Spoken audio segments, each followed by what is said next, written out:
That little ditty was called Digital Worlds. Digital Worlds. There we go. From the original motion picture soundtrack of Justice League X RWBY Superheroes Huntsmen Part 2. You didn't say and. God damn it, man. You know what? Fuck all this. I was on the fence about this in the first place, and that just solidified it right there. So the entire time you had that music playing, listeners, I'm in a different seat than I normally am, and my eyes just moved down to the power button on your whole thing right there, and it's just a red button, and it's just there. Yep. I'm not gonna push it, but I don't wanna. I bet you do. Thankfully, they have, I guess, a Dylan failsafe feature in that. Or like you hit the button, but then it's going to ask me, do I want to turn off the soundboard? Then it is in my power to say no. I think you shouldn't have told me that, because now I'm just like, oh, there's no like actual downside to me. Like, boop. Yeah, and then come to find out I'm wrong. You know, and fuck off. Yeah, we just lose the whole episode. Yeah. So you know what? Fuck it. Let's get right into this one. Okay. Yep. Ladies and gentlemen, homies, one and all, welcome back to a very unique episode of the Superhero Homies podcast. My name is Quentin, and tonight I am joined by one of my nearest friends, the homie Dylan. Hello. Dylan, you have returned once again. Yeah. You've been on a few episodes now, but you were also on. Let's see if I can do this. Do it off memory. You're already fucking up. I see it. Justice League X RWBY. Uh-huh. Superheroes and Huntsmen Part 1. You did it. Hey. You remember the and. I was reading it and missed the and the last time. I think it's because you just wanted to get it out of the way. I did. Yeah. That surmises my whole experience with this. It kind of does with mine too on the second one. It's just, whew. You know, I've discovered something recently, and I promise this all ties in. It doesn't. Maybe not. I'll make it. But a few months ago, I had a blast actually talking about an awful movie called Steel. It was the Shaquille O'Neal movie. Came out back in like '97. It's a very, very loose adaptation of like the superhero Steel from DC Comics. I don't think I've heard of this one. I've heard of that hero. I should have had you on for that one. That would have been amazing. I was busy. You don't know what day it was though. It's wild. I just know I was busy. That's crazy. Yeah, that movie is awful, right? I mean, it is like universally panned. It's awful. Mm-hmm. I had Brendan on, and even he, I this close to breaking him with that one. Yeah. Ooh, wow, that's impressive. Actually, it is. And you know, like most bad movies, the real joy is in talking about it versus watching it. But the interesting thing was that, like, on the podcast, I decided, what the fuck? Let me go check it out. So I go to Amazon and look at the reviews on the movie there, because everywhere else the movie was being universally panned, but on Amazon, people were just fucking in love. Really? Yes. So wait. I think I know how you're tying this in. What's the review for this? Well, I'm glad you asked, Dylan. I have a few of these in front of me here. So, as you know, Amazon, they rate their movies on a 5-star rating. This first person, 5 stars. I'll just read part of it. Part 1 was really enjoyable, but they really kicked it up a notch with this one. Managed to get some great character moments without breaking the action. I'll wait. I'll try to wait. Go with another one here. Jen gives it 5 stars. Okay. A lot of fun for RWBY fans. This movie was a fun diversion from the troubles on Remnant, and there are some surprisingly emotional moments between the characters. Team RWBY felt like equals to the Justice League, and they were never treated like kids. Guys, I'm a RWBY fan. It was. So you loved it? Not quite. John, I like the first one more. John, you never guess, gives it 5 stars. Love RWBY, love this movie. Great movie, love RWBY. The love the Justice League. It was a great conclusion to the 2-part movie series. Would love more. Can't wait for RWBY Volume 10. I can understand like part of that, like the last last part. Yeah. That last part's accurate. Yeah. It's crazy, man. Well, just do one more here. Hold on. How did they spell their name? John? Yeah. Was it John or is it Jean? John, John. Okay. Yep. That would have been really wild if it was a Jean. It would have, yeah. That guy who's not in this movie. Right, yeah, nowhere to be found. Sean. We did John, now we're doing Sean. These are fake reviews. Is it another 5? Yeah, it says see more reviews. There's more. He gives it 5 stars. Fun movie with great character moments. So I'll go ahead and say this, guys. This movie, looking at the ratings on it, it has 6% 4 stars, 0% 3 stars, 0% 2 stars, 6% 1 star, and 87% 5-star reviews. I am upset. I'm gonna let you know. I have multiple RWBY merch. Yep. In fact, I brought everyone. So this is being recorded on Halloween. So happy Halloween!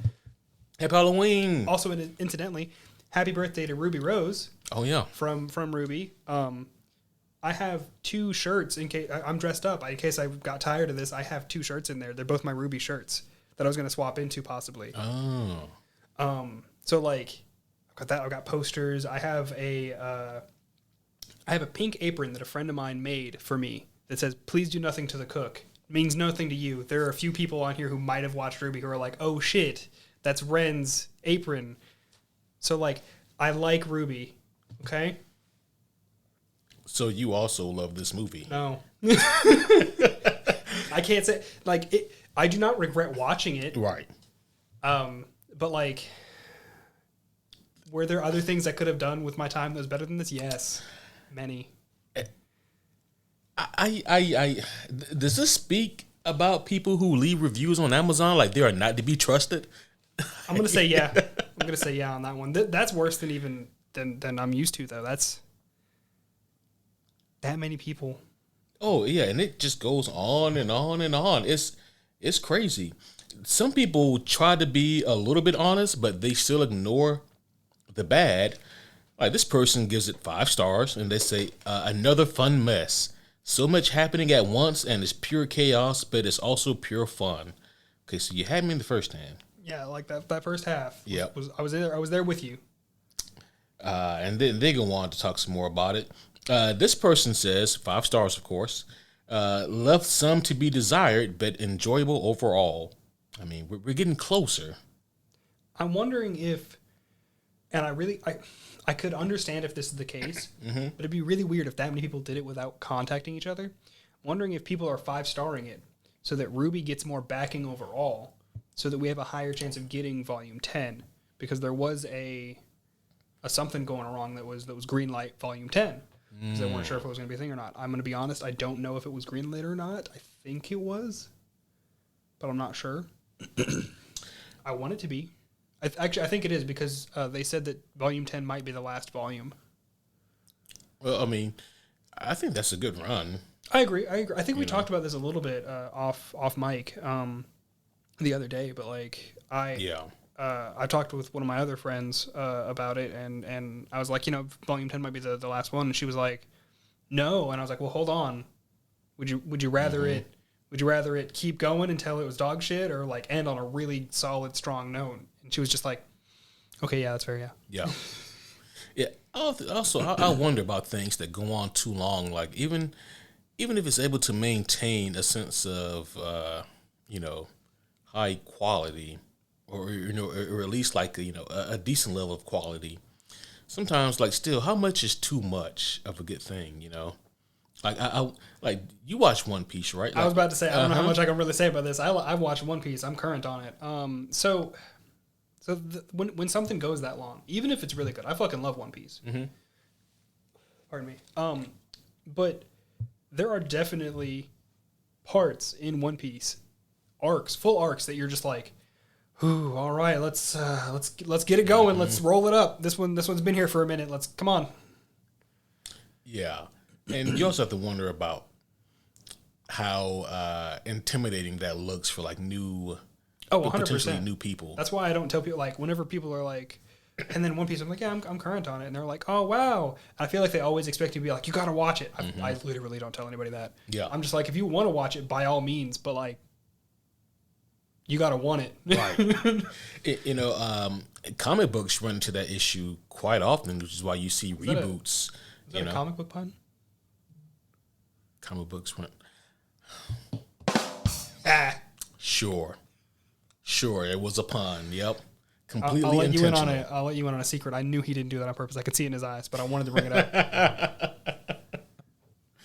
Yeah, but like, it'd be interesting, right? Because like, if they never rebooted anything, right, and you wanted to, like, you just saw, like, you just played the new Spider-Man game, and you think, man, that game is awesome. I really want to read the character, but they never rebooted since like 1966 or whenever it was that'd created. Be terrifying. It'd be awful, right? Just one long chain of, what would you do? I mean, there's nothing you can do with that. You just have to pick a point to start at, and then just try to fill in the blanks. Also, on a writer's side of it, what do you do? You'd have to be a historian as well as a writer. You know, yeah. Like, all right, well, and on fucking issue so and so, the third page, this happened, so we can't have this happen over here. The continuity would be terrible. It'd be awful, and it's even worse by the fact that in this example, Spider-Man, he crosses over with the X-Men or the Avengers. Oh, fuck, you're right. So they would also all have to stay current. Yeah.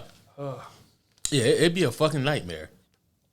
And as much as people get sick of like reboots and whatnot, sometimes it is very much needed. You got to do something. Yeah, I agree. Yeah. Especially if you like.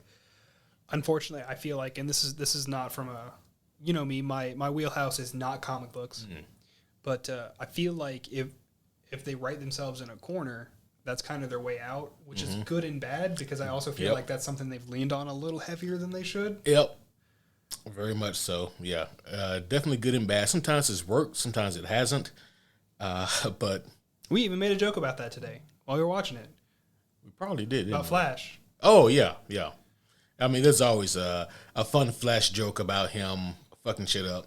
Because I think it was like, what was it? Somebody was saying, like, trust him, and I was like, I don't know about that one. Right, yeah. You say trust, yeah. Like, trust him to be alone? So there are some questions in the universe that people have been looking for the answers for centuries. What is love? What is the meaning? What is the meaning of life? 42. What is the grand design of the universe? Where or what is God? There are some questions that are unanswerable. And along that is, why was this movie made, and who particularly was it made for besides those people on Amazon? Literally those people right there. Apparently. Because, I mean, if you're watching this, or if you're listening to this one without listening to the first half, I don't know why. You're a trooper. That's like, especially you've got this far. We put it out pretty early in. This is the part 2. Yeah. You should probably go listen to the part 1. And, I mean, if you're listening to these two, you might as well watch the 2 movies too. They're not that long. They're not. You can watch them together, and they'd be shorter than some movies. Yeah, yeah. Also, quick sidebar. Does it bother you any that this has the exact same name as part 1? I watch anime. Okay. Say less. Less. All right, you pushing it now. I literally do that every time. To everybody. I almost did it again, but you know what? I'm going to let it go. Yeah, so I'm still not any closer to answering that question than we were the first time. I legitimately feel like I am less close. I feel like I moved away from the answer. Like last time I was like, I can almost see it. Like there's this weird hybrid of the two between like you and me, where like they absolutely loved Justice League and they absolutely loved RWBY. They just somehow had the time to deep dive into both. But I feel like this one would just irritate them. Apparently not, Apparently, yeah, there are fans, but that's the thing about the internet, right? If you take everybody who likes any kind of niche thing and put them together, it looks like a large group of people, even though they're the minority. That's true. That's fair. Yeah, yeah. And the internet is great at that, right? It really is. They're real loud. They are like they're loud fucking pissants sometimes. Not calling them pissants, please. Superhero Homie rule number 10: love what you love. If you guys love these two movies and you think that they're the bee's knees, I think that's excellent. I really need to learn these rules. I do agree with that though. Like legitimately, if you thought this movie was like way up there, I'd love for you to try and explain that to me. But I'm not going to hate on you for it. Yeah, of course. There's only a short list of movies that I will still hate you for loving. I'm working on number 10 myself. Okay. Nobody's perfect. Nobody's perfect. I mean, well, I'm about as close as it gets, though. So I should really set the example. Should really put that bar up there. Joking, of course. Some properties go well together, like Marvel and Capcom. They go extremely well together. Peanut butter and chocolate. Peanut butter and chocolate. That's a great combo, right? Yeah. Everyone likes Reese's Cups. DC and Mortal Kombat surprisingly go together. There are ways. I can see that. Yeah. So there are combinations that work. Even kind of weird combinations that work really well. Yeah. There's some odd ones that go together, but this one is just. It's not it. Yeah, it's just odd. It's not it. I will say this. I think one thing that we can probably get to the bottom of, at least based off of the Amazon reviews, they seem to be RWBY fans who just also happen to enjoy Justice League. Yeah. So that would be me. Yeah. I would fit that. Mm-hmm.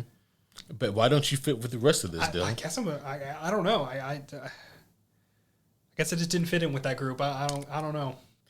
Yeah. So some of the reviewers, like we just noticed, they do mention how the story was a little bit messy. One person mentioned how it had plot holes. They score things.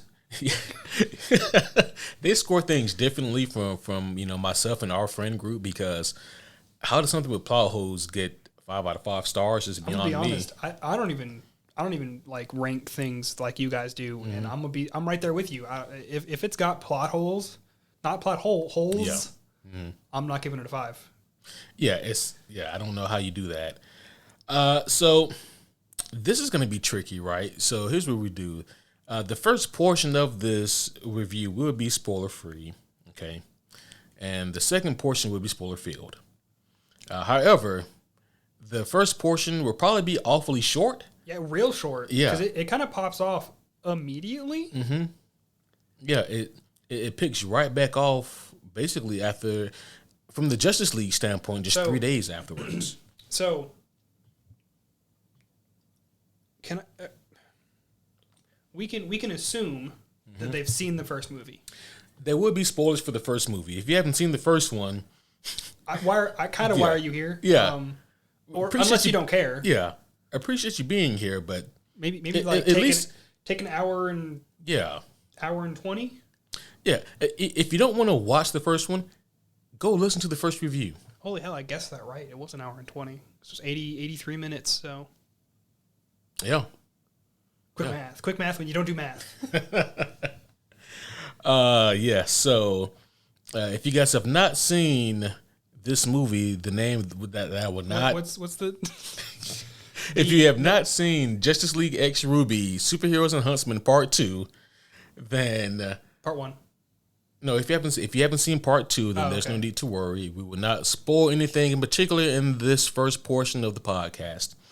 However, there will be plenty of spoilers for Part 1, so there's no worries here. That's your official spoiler warning for this niche, somewhat obscure movie that people on Amazon love. Yeah. So, like, I'm gonna be honest. I don't know where to start. Yeah, so we'll start here. What you think about like the plot, the broad strokes of it, without giving any kind of details? What were your feelings on it, on how things were resolved and where the story took us? I was, without spoiling it, I was happy that I was wrong on my call out while we were watching it because I was like, yeah, are they so and so? I mean, you saw me get a little upsetty about that one. Yep, upsetty spaghetti. That was you. A little bit upsetty spaghetti. Yeah. I'm gonna be honest. The overall plot on this one worse than the first. Yeah. Like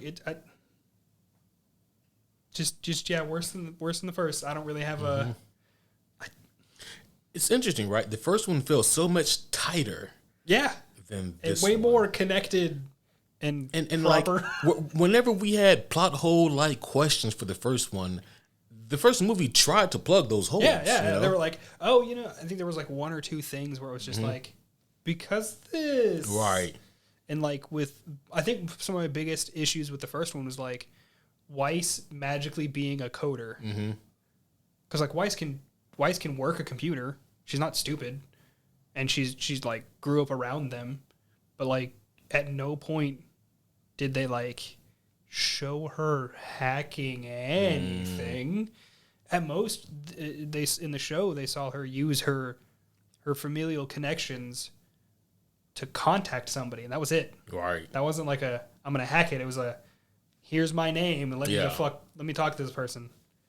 That's it. That was like one of my biggest things is just like this person can't fucking do this, and that kept happening. Right. But it wasn't like so far out there and so often that I was like, what is happening? Yeah, I think that almost everything worked better in the first movie. The only thing that didn't work better, but in my opinion maybe worked the same, was maybe the action. I thought that the action was still pretty solid in this one. Yeah. As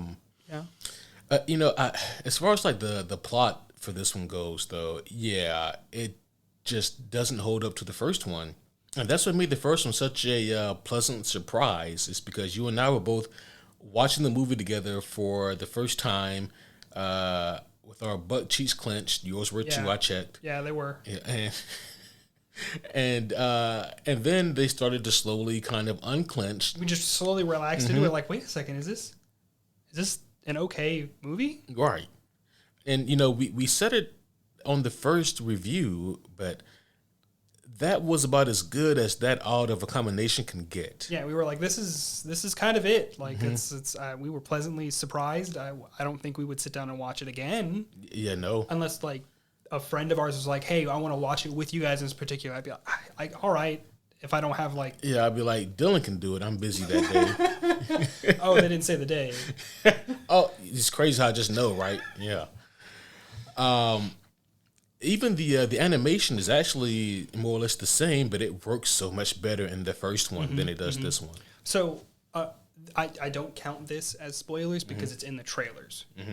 True. We know that this one takes place more in the quote-unquote Justice League world side of it thing, but the art style is not the same still. It's still like a weird RWBY fusion. Because, with the Justice League, it'd be more animated versus computer generated. Yeah. And hell, maybe that would have been for the better. I thought that's what they were going to do. I actually would have been happier about it. Same. But they chose to not do that, and so instead what we get are some... I think that most of the character models look okay. Yeah, most of them I would look agree fine. with that. The Justice League look a little weird. They do. They really do. They look basic. I think that's it for most of them. Yeah, they look very basic. Are we going to bring up the one here? The Wonder Woman? Yeah. Oh, can we bring that up on this side of the wall? Okay.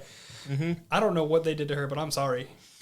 Yeah, she had like a weird doll baby face going on. Like her head just didn't match. Well, her head did. It was her face. It was the face. You're right. Yeah. So they like the proportions of the face. It's like features. they made everything. Yeah. And they took just her face and scaled it in a little. And like you can't even. I couldn't even give them the argument of like maybe they just don't know what women look like. Right. Because there were like two other women that looked normal. Yeah. In the same scene. Yes, you still had like Vixen or Jessica Cruz or Black Canary, and it's like, okay, but what happened with Wonder Woman? That's technically a mild spoiler. That don't care. That's fair. I mean, it's not really much of one. Yeah. I'm gonna be honest. I didn't actually watch all of the trailers. I kind of tried to avoid it. So she should have She could have popped up in the trailers. She probably did. And now you may be asking yourself, oh, well, what did she do that was so important? We'll get to that in part 2. Yeah. Go watch the movie. But on top of that, the what really got me, even more than like the bland kind of basic character models, were the environments in the background. I mean, to me, it looked like PS2 era, like fill in the blank backgrounds. Yeah, and the thing is, like that leans more towards they put it quote unquote in the Justice League world, but they still pulled so many designs and styles from RWBY, but they still did it worse. Because I haven't seen much of RWBY, but based off of the first movie that we saw, things look so much better in that world because that art style works with that type of that type of environment. It doesn't work for like a cityscape. Which that. Ironically, there are 2 cityscapes that you go into with RWBY. Wow. And it still works better than this. Yeah. I mean, it just looked it looked unfinished, if we're being honest. Yeah. I mean, you kept bringing up the lack of people. Mm-hmm. There's like nobody. Like it sort of kind of explains it, but it's still, like a one-way throwaway line of exposition to explain why there's no people. And then you're like, all right, I guess, but you don't ever see that like actively explain the people. Yeah. I mean, you kind of do, but don't.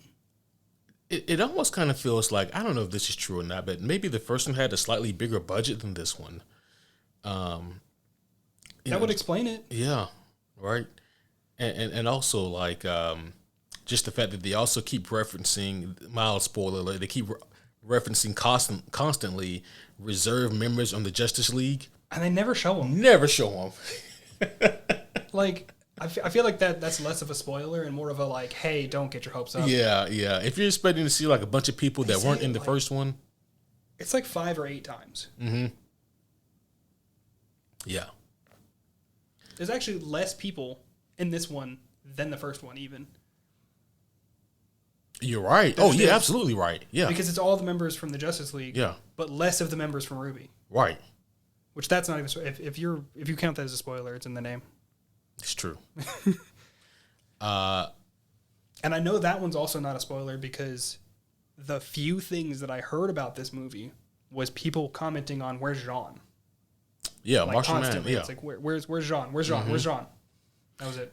Yeah, and I mean, granted, he can turn invisible, but like Jean, not John. Huh? Jean. Not John. So yeah, gotcha. From RWBY. That guy, yeah. I mean, granted, where the hell was? Yeah, yeah. Where was John Jones? Yeah, he wasn't there.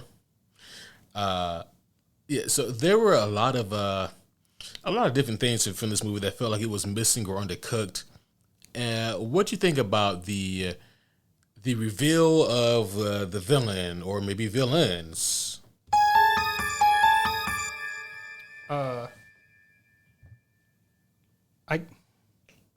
I'm going to be honest. I don't remember if I said my call out. I think I did say my call out. I think you did. So if I answered that, I feel like it'll technically give away. They don't remember. Cool. How I feel about it, I fucking called that shit. Yeah.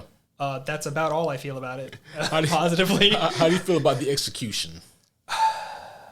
You know what I just realized? Yep.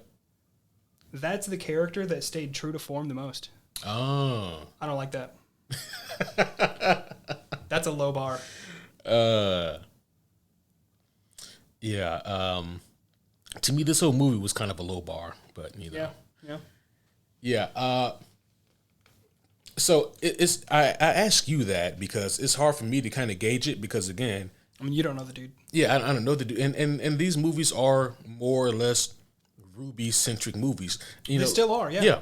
Yeah, like we said for the first one, you can know minimal about the Justice League and get by on the movie as long as you are familiar with RWBY.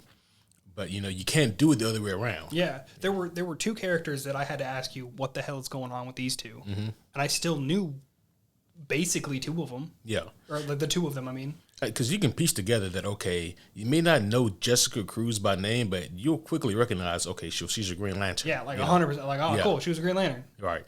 Who the fuck? Yeah. And, even with Vixen, like, as soon as she shows her powers, you'd be like, okay, well, this is what she can do. Yeah, and I knew Vixen a little bit. Right. Or like I'd heard of her and I kind of I didn't know what her powers were per se, but like you said, picked up on it pretty quick. Yeah. And then you pretty much caught up, as far as the movie is concerned. And speaking of caught up, one of the things that kind of bugged me about this one, I immediately said it, and it kind of set the pace for us watching this one. At the start of this one, there's a recap that explains more about the RWBY universe than the whole first movie does. I said it as it was playing. Yeah. That was interesting. This movie had a lot of different interesting choices about it. Yeah. And this movie, as we also mentioned off mic, is shorter than part one. 75 minutes. Yep. Now, I may have remembered that wrong, and I'm just saying it so confidently. Close enough. Yeah. I'll give you that. The crazy thing is, if you combine the total runtime for both of these movies, it's like 2 hours and 40 minutes. Maybe somewhere around there. Maybe a little bit less. 160 minutes? Less than 160 minutes? Yeah, so, that's about 2 hours and 40 minutes then, yeah. Yeah, so it's like a movie? Yeah, it's like a movie today. A kind of short movie, actually. Yeah. And that's what I mean, like, it's crazy that they would just go out on a limb and make two of these, because why would you be so confident that people would like this combination to make two? To make two of them. Now, comic book crossover movies like that do they tend to be shorter? I'll say this: DC animated movies tend to be on the shorter end. They tend to, tell the story they have to tell and get the fuck out of there. Like it's not rushed or it's not undercut, but the average length is probably an hour and 20, sometimes an hour and 30. Okay, so I think they took that format. Mm-hmm. They attempted to apply it. Yeah, so it's like attempting to put like a bandage on my leg wound, but the problem is my leg is missing, right? And there's like just a giant, gaping wound. But you have a Band-Aid. I appreciate the effort. It's like a big Band-Aid. Okay, I still appreciate the effort. The problem is that bandage, no matter how big, it's not really gonna fix my problem here. Well, wait, no. The Band-Aid commercials all said that like you put the Band-Aid on, you're good. I know. They lied. It's crazy, right? Fucking wild. Fucking wild. Not as wild as this movie, though. Yeah. How come there's no Batmobile? Spoiler alert. I did not realize that. Did they not get the rights? They got the rights to Batman, but not the Batmobile. They couldn't afford the whole rights. Which is really funny because I'm pretty sure the people who made this like own all of it anyway. Yeah, that's why it. But like, why was there no Batmobile? It cost too much money to put it in there. It might have. Did you see the other cars in this? Like, I didn't. Were there? There were. They look like Fisher Price cars, but they were there. Were any of them moving? No. I think I saw dumpsters move more than I saw cars. That's not a joke, by the way, viewers. That's a like. Actually, like I saw more dumpsters move on scene in the car. Yeah, it was one.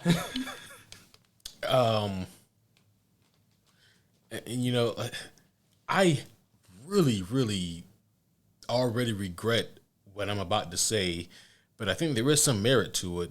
Maybe this movie could have been a smidge better. Obviously, had it had a bigger budget, not just for visual reasons. But if they had a bigger budget, this movie could have been a tad longer, and maybe they could have explained some of these things more so that there wouldn't be so many plot holes. But they had to put it in that like that same animated movie time slot. I really don't think. Except it's a little bit shorter. I don't think 10 minutes is going to explain enough. It could explain some things. Maybe one. This movie also tries to do a lot that we spoke about also.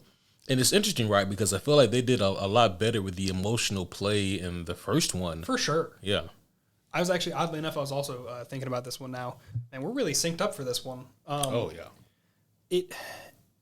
there was a specific time that they had done it like 2 or 3 times in the show already, or the movie already, and I even said that emotions don't build up like that. I mean, they'll build up that fast, but like you don't have the conflict spot and then immediately get resolved. I'm not talking about like, oh, they walked around the corner and thought about it and came back. No, it was like a second after the person said the thing, and they're hugging. Yeah. Yeah, it's like that's I mean, I'm not expecting, fucking it's fucking, Martin Scorsese, Christopher Nolan levels of detail or anything like that, but No. I am just trying to say that like you should expect a better depiction of some of these traumas or emotions to come through if you really want it to resonate with the viewers. Oh yeah. There was actually a moment where I even said, "Oh, I like how they answered that," because it matched really well with how someone who deals with X issue would. Because I've talked to a few people who do, and they actually they agreed with it. But like, it immediately stomped on that. I was like, "Oh, cool. Hope. Nope. Gone. Bye." Yeah. And I think the difference is this, right? So like with in the first one or part 1 with Jessica Cruz, her problem. I really liked. This could worked, be me looking back, helping it more. But I want to say I remember at the time even being like, I really liked those scenes. Same. And it worked on multiple levels. One, because of her own backstory and her own struggles with overcoming grief and why the tainted Green Lantern ring was drawn to her. Yep. 2 is part of the Green Lantern lore that, you have to be able, you don't have to be fearless, but you have to be able to overcome great fear. Yeah. And, 3, they start off with her struggle immediately and you pick up on it immediately. And as the movie goes on, you see her progress through it. So by the time you get to her resolution, it feels rewarding and, it feels, it gives you hope. It feels good. Yeah. And what number were you on? 3, 4? That was 3, yeah. And 4, they actually matched it well with the character that equated to it on the other side, on Ruby's side of it. Jean had dealt with not the same thing, but similar things. And I really liked the pairing of those two. Yeah, what the fuck friends. was he? He just wasn't there. He was not brought up a single time. I don't know. Yeah, they didn't even mention him, huh? No one was like, "Oh man, it'd be really nice if Jean was here." Actually, sorry. One person brought it up, and immediately I was like, "Stop trying to ship them together." You saw it. You saw her get all like, "Oh, Jean." And I'm like, "No." Yeah. No, you were like, I said it later on. You're like 20 years older than them. Stop. Hey, you know what? I'm not gonna make any of those jokes on this podcast because. Yeah. I'm also fairly sure that every one of the characters that they show in RWBY are underaged. There are overaged characters in RWBY, but none of the ones they bring up are. Yeah, safe rule of thumb, like if it's an anime, just assume they're underage. Unless they look like a 12-year-old. And then they're going to be like, they're like a mom or a grandma. Yeah. That joke shouldn't work, but it does. Yeah. You don't even really watch anime and you knew it. I saw you go like, no, yeah. Yeah, I think about like Dragon Ball Z. How old is Chaozu? Chaozu? I don't even know. He looks like a 3-year-old. That he's either 5 or he's 100. Right. There's no in between. And that's the thing. That's the weird thing. Like I love anime. I legitimately love anime. But to watch anime, and I recently actually, there was a small sidebar. There was actually a Brandon Sanderson interview. Incidentally, everyone, there's a Brandon Sanderson book sitting in one of the chairs here. Mistborn. Great read. Not going too far into that one though.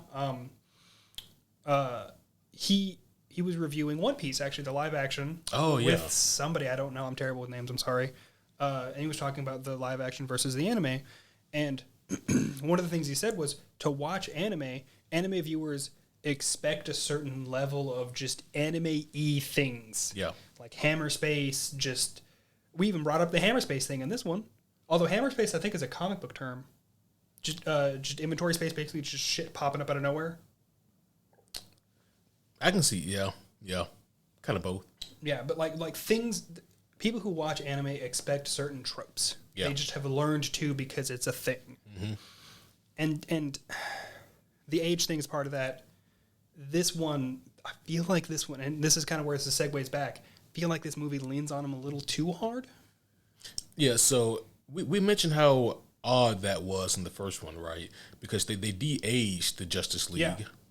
To have them match the age of the RWBY characters, to the Which point, is like 17-ish. yeah, to the point where we said, I understand that you guys want to use like the big boys for this movie, but why not just use the Teen Titans? Yeah. Which, by the way, technicals, they talk about the Teen Titans in the second movie. Yeah, they name drop them one time, and I'm like, wow, they exist, so they could have been here for the first one. Like,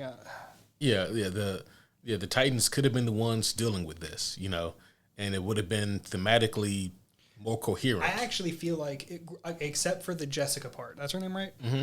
That one matched super well. It did, yeah. But I feel like everybody else would have done better if it was Justice League. Yeah. Not Justice League, Teen Titans. Teen Titans, yeah. No, I agree. And then they could have even, when they move over to this one, they could have still, even if they wanted to, aged up the others because they got pulled over and helped the Justice League fight them. Yeah, I mean, you could do that, or you could just bring them over so we can have them team up with the Titans again, Yeah. I mean, granted, they'd have to explain a reason why the Justice League didn't immediately take care of anything. Why would they do that, though? I mean, yeah, there's a million reasons, right? Like, they're off-world fighting Apocalypse or fighting Darkseid, Yeah. They could be literally doing anything. Yeah, anything.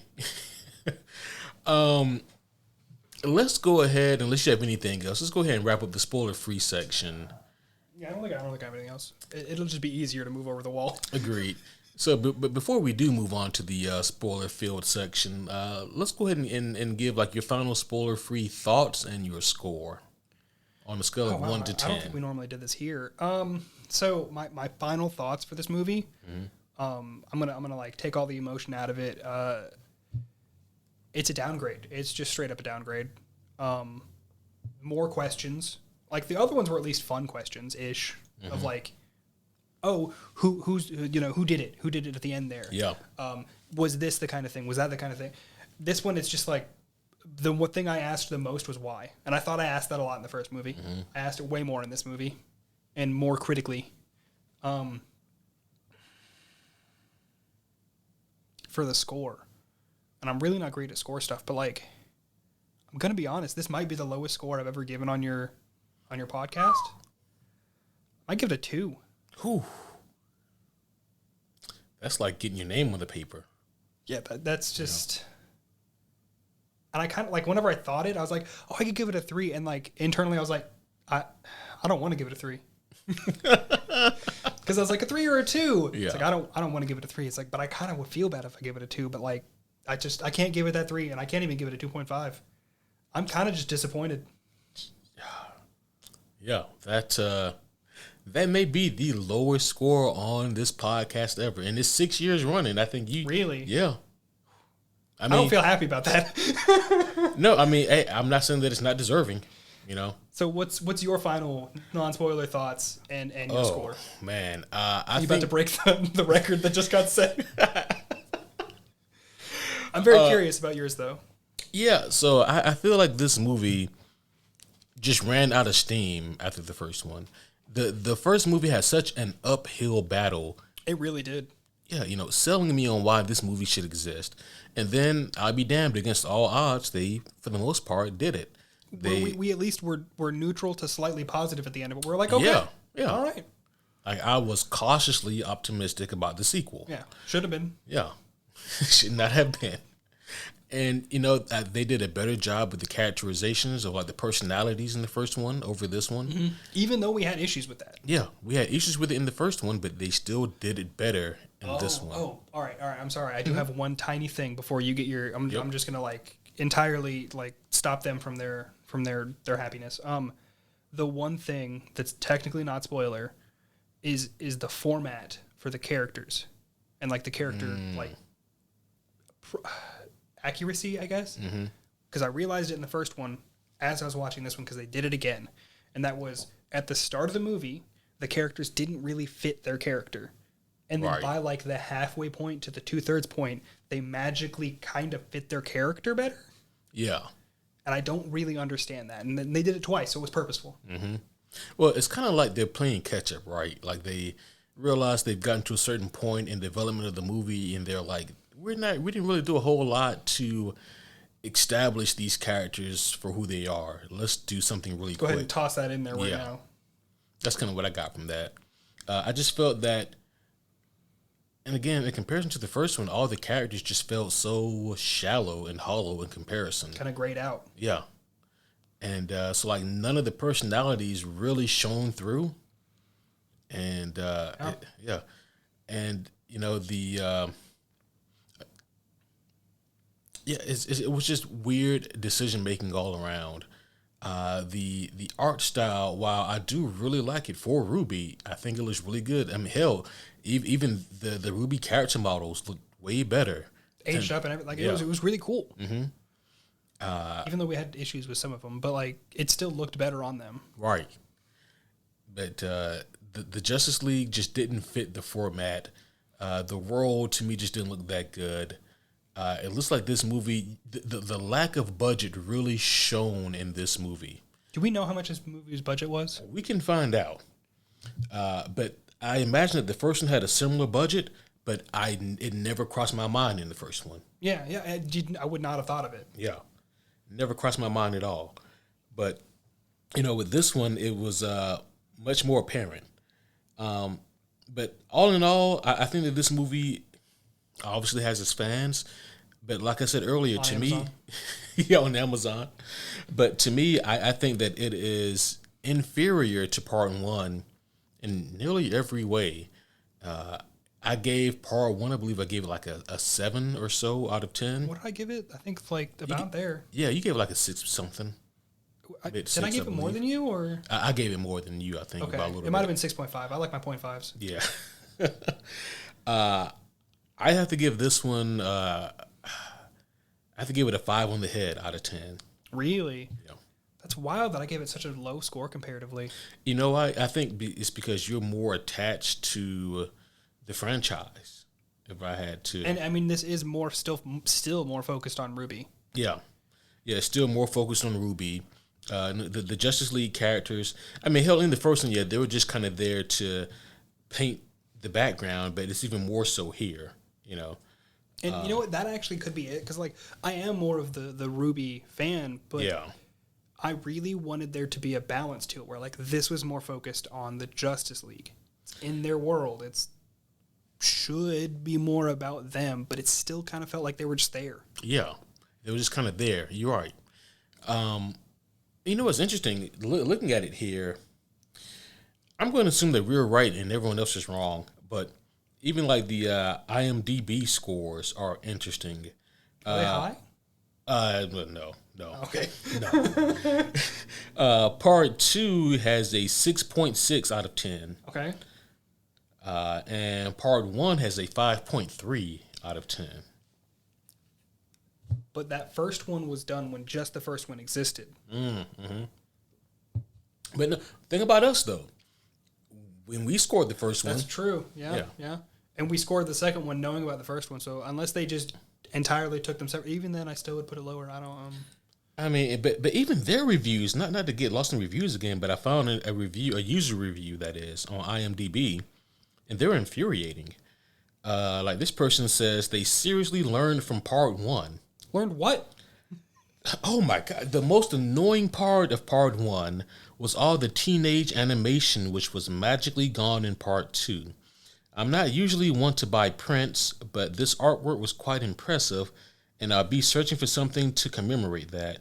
We finally get to see some fresh character development, both for the protagonist and finally the antagonist, and it's actually quite interesting. No spoilers. Wait. Did they say protagonist and antagonist? Yep. Like singular? No, plural. Okay. Yeah. Okay. No spoilers, but it's way better than the multiverse is collapsing and we can stabilize it by doing this contrived thing.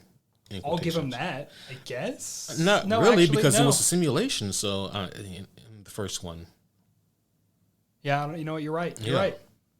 Because I was leaning on the... I mean, they didn't use that trope again, but then I was like... I forgot about the back end of it of...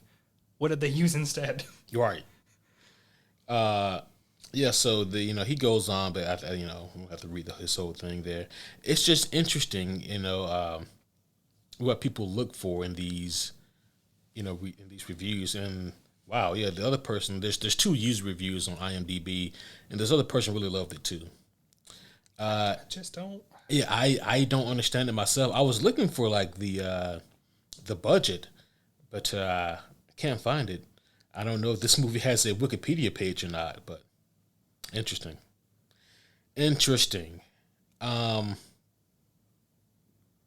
Yeah, so we're going to take a brief pause as we mosey on over to the spoiler filled section, the land of the spoilers. And yeah, it's hard to find, right? Huh. Yeah. But in the meantime, as a brief interlude, I have been challenged is the wrong word to use. Proposition also feels very, very wrong as well. That feels wrong in a different way. Yeah, it does. I like the first one more, actually. Coerced? That also doesn't feel right. No one's forcing me, I feel like this is leaning more towards your issue with the challenged part. I don't have an issue. Well, challenge. Yeah, challenge is, because they're not stepping up to me, being like, double dog dared. I don't. Anyways, it's our good friends Kay and Lauren. They have issued the challenge for me to read Mistborn. Just them? They're the only ones that have gotten you to try. Well, they were on a live when when they issued the challenge. Ah. Yeah. Now I'm not saying that another homie wasn't in their ear. It sounds very much like someone else could have coerced them to do so. But I'm gonna be honest. I can't tell if you're trying to like sideways come at me or no, not surprisingly not. Even though you are also one who yeah. I'm just better at being sneaky about it. That's true. Yeah. I was talking about Caleb, but you are also one who would do such a thing. Mm-hmm. And then the challenge was for me to read Mistborn and to discuss it in an epic podcast assembled review. I've not actually held the book. This is chunkier than I thought. I only listened to the audiobook. Gotcha. I didn't have time to read it. Yeah, it's a really handsome book. And in return... My favorite character right there. Oh, yeah, mine too. In return, they agreed to read and discuss a graphic novel of my choosing. I said that was interesting because I was going to read Mistborn anyway, but there's no take-backsies. It's true. No take-backsies. Yeah. You said the words. Mm-hmm. And so I will be reading Mistborn. And yes, I would love to have a podcast assembled and to discuss this book. I told you this off mic already, but I've already read the book. It would just be me rereading the book, of course. So I am Where's he's lying? I'm sorry, what was that? Nothing. Okay, that was a weird sounding sneeze there. It was. Yeah. Okay. Yeah, so I am more than down for that. And I think it'd be a lot of fun. I'm looking forward to this book. There's a lot of hype behind this now. So there is a lot of hype, and it backs it for everybody I've had start to read it anyway, which also isn't very many, but it should be a fun read. I think I'll enjoy it. It's been so long since I've read a book that has no pictures. There's pictures of the start. That's actually what I'm leafing through it right now for, is because I haven't, like I said, I didn't have the book. Yeah, I was curious if there's any art of any of the characters or anything. Because some of their later ones do have art of certain characters, and it's beautiful. I don't mind audiobooks, but you can just put it back in the chair. But the issue for me is that I do have a hard time with audiobooks. just because like my mind wanders. You know, like even the podcast I listen to had to be conversation pieces. I think that's maybe why I like to do conversation piece podcast. That's right. Because I feel like I'm in on the discussion. But whereas if someone is just talking to me, even if they're talking about the most interesting thing in the world, my mind is going to depart said plane of existence. I know I took it differently than you said it, and that's just because of how wonderfully the individual who does the abridging for it does it. Mm-hmm. Well, actually, the two individuals. Was there? Who does the voice work for the audiobook? Yeah. I cannot remember if Mistborn has both of them or just the male, and I'm terribly sorry. I'm awful with names, so I do not know his name or her name that eventually does some of them. They do a lovely job. I believe it. But also, I had to do it that way because I don't have much time outside of work to read. And at work, I have hella ADHD. Oh. And I've had to deal with it my whole life, so I've found a way to, like, hack it, kind of. Right. So I can, for the most part, listen to something while doing my job in particular. So it worked out really well for me. Yeah, and I think that's really fucking cool. I mean, obviously, a lot of people love audiobooks. I have nothing against them. It's just I struggle with them. Which is fine. Yeah. Not everybody can handle every variant of media. Yeah. However, I do very well with physical book in hand. So like not a Kindle. I can't do those either. I can, but it makes me sad. Oh yeah. Yeah, I love the feeling of the book in my hands. Yeah, I need to feel the pages in my hand. Have you ever done the thing where you're reading and the page goes away? You're still reading, but you just am 100% in your mind about it, and you're seeing the scene. I think that's called the LSD hallucination. No, I'm joking.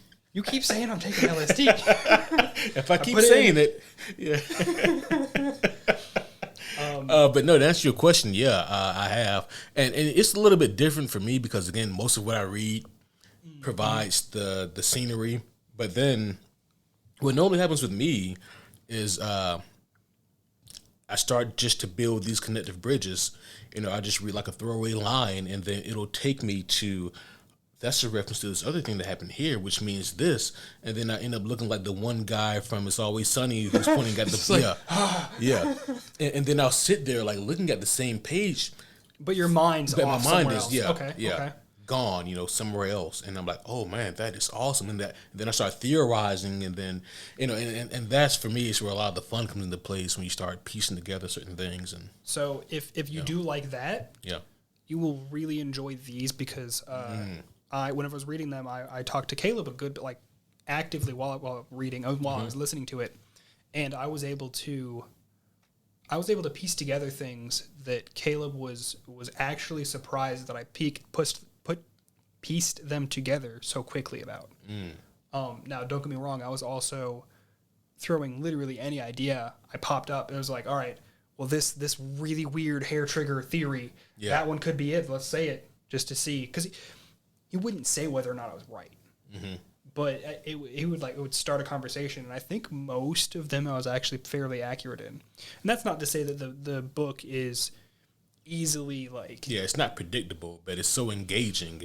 And it has enough points where you can figure it out. Right. And there are definitely parts that other people figured out that I just nothing until it popped up, and I was what? It's crazy, right? Because if you're engaged in a book, any kind of book, both of those things are very viable options. You can either be so focused and intent on what's happening that you miss it entirely. You miss it, yeah.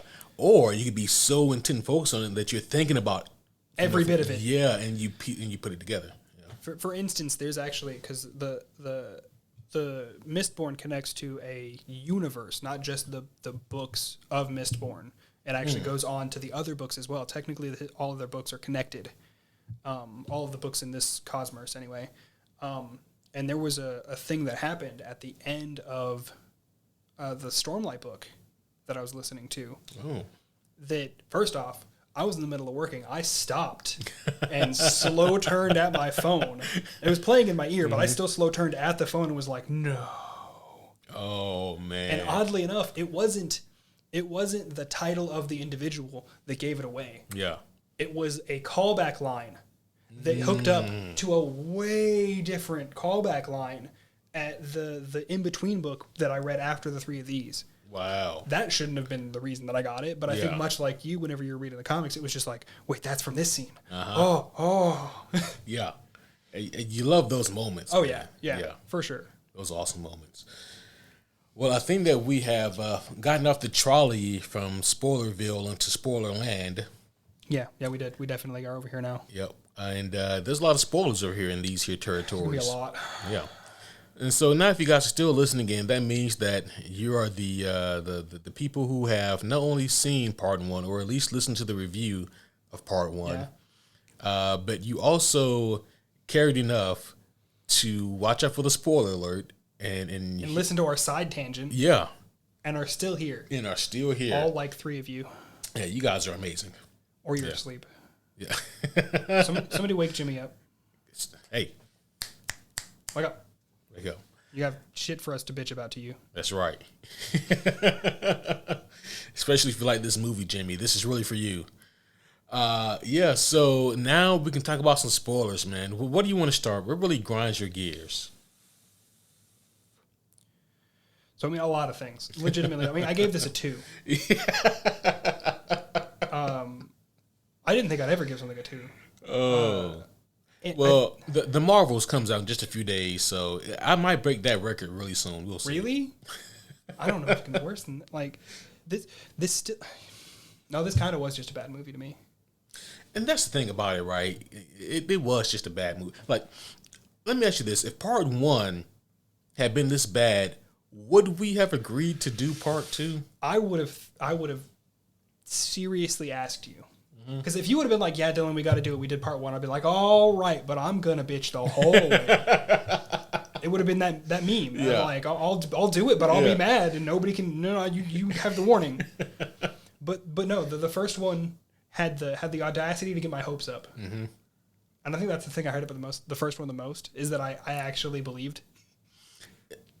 I got to look up and see if this was written by the same person, you know. It feels like it wasn't. Right. So I did notice something. I forget the names, but at least for part 2, it was written entirely by one person. Only one person received writer's credit. Oh. But there were 3 different directors. Wait, what? Yeah. That doesn't normally happen, does it? No. It's normally the other way around. Normally there's multiple writers and one director. Okay. All right. Yeah. So how do you have that many directors? I don't know. Yeah, it's mind-boggling, right? Okay. And I wish I remember the writer's name, because do you know the head writer for RWBY? Do you know? I know the head writer who we used to be when he was alive.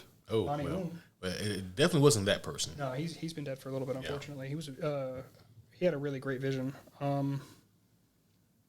Yeah, but the person who wrote this, though, I didn't know if they wrote the first one, or I didn't know if they worked on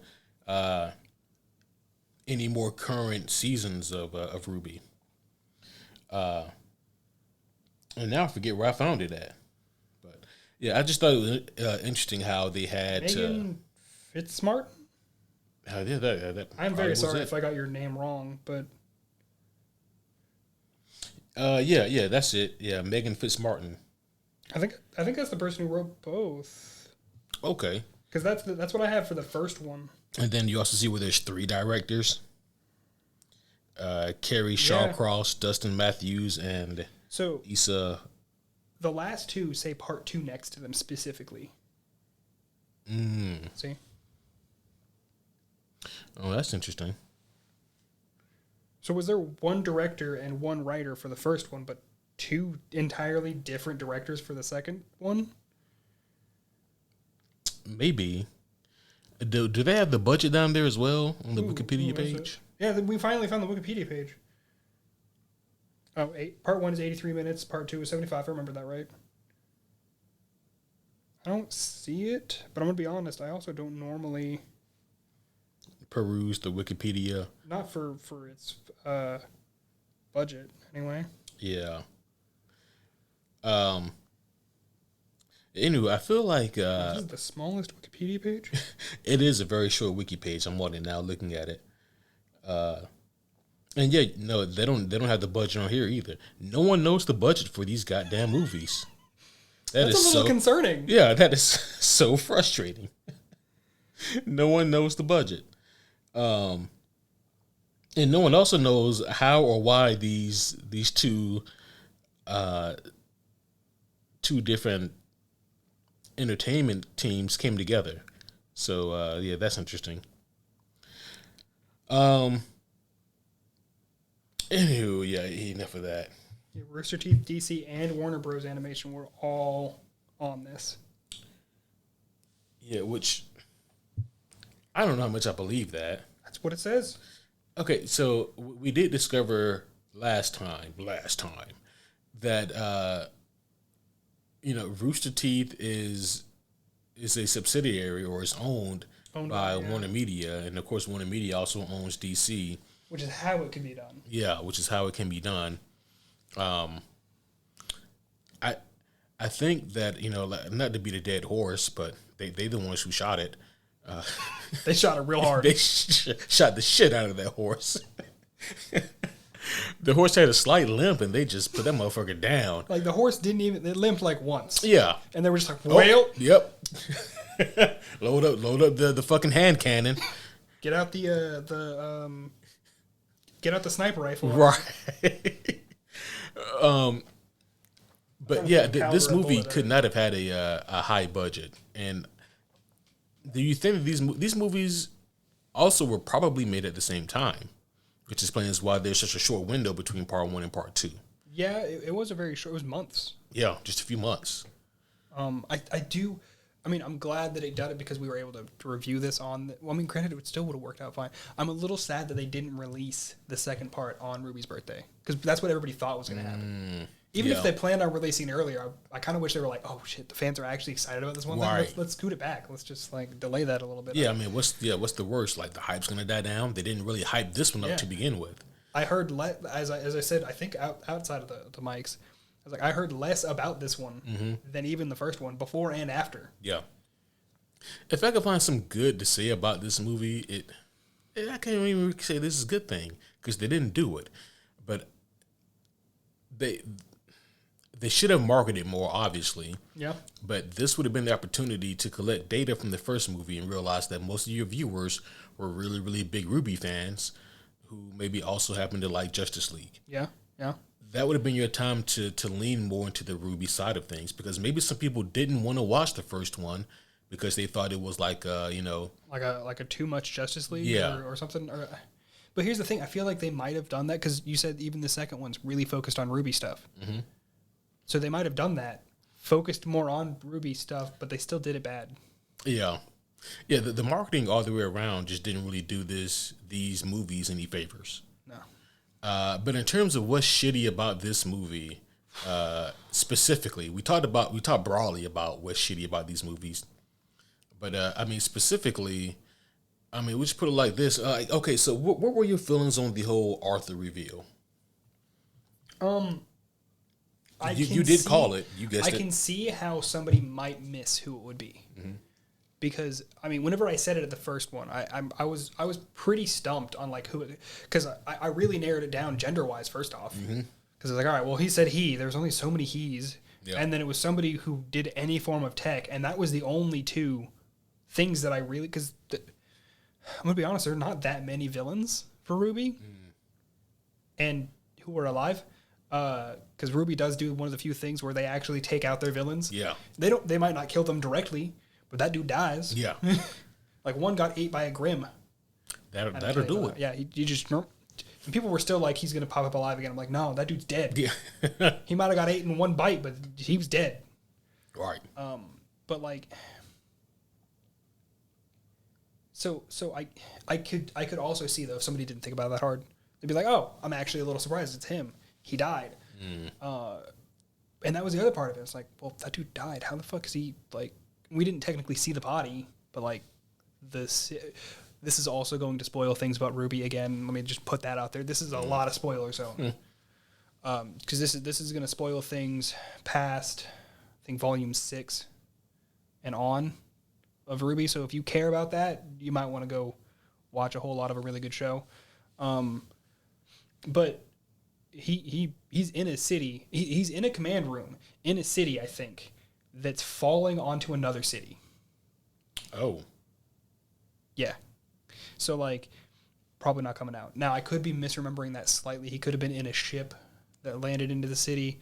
Either way, a city hit another city, and shit went bad. As I'd imagine things would. Mm-hmm. Yeah. And actually, here's probably one of the things I dislike the most about this movie specifically. It's the issues I had from the first one with the chronological connection. Right. Where I was like, all right, where does this take place? With the last one, it made more sense because they were in a program. We talked about that. They were in a simulation. They were in a program. This one, they're not. Yeah. And I actually was very upset. The thing I was upsetty spaghetti about was, I swear, if they woke up from the simulation, but it's all still in a simulation, I'm going to be pissed. They weren't, but I almost wish they were. Because like that at least would explain some things. I still don't really know where this falls in the RWBY lore. And I know it's not canon, but you still normally kind of stick to... It should be like a time frame. Yeah. They're like, oh, they're in these outfits. They're connected to this like set, and it should be in this time. You know, whatever. I can understand where they were mentally for this section, but it doesn't. They're like, their mentality is kind of all over the place. They don't really match their characters very well. Like, RWBY... And I mean, I guess I could kind of see how she reacts like this, but she starts going from like super hyper focused on like getting shit done, but then the team reacts more violently and volatilely than they normally would.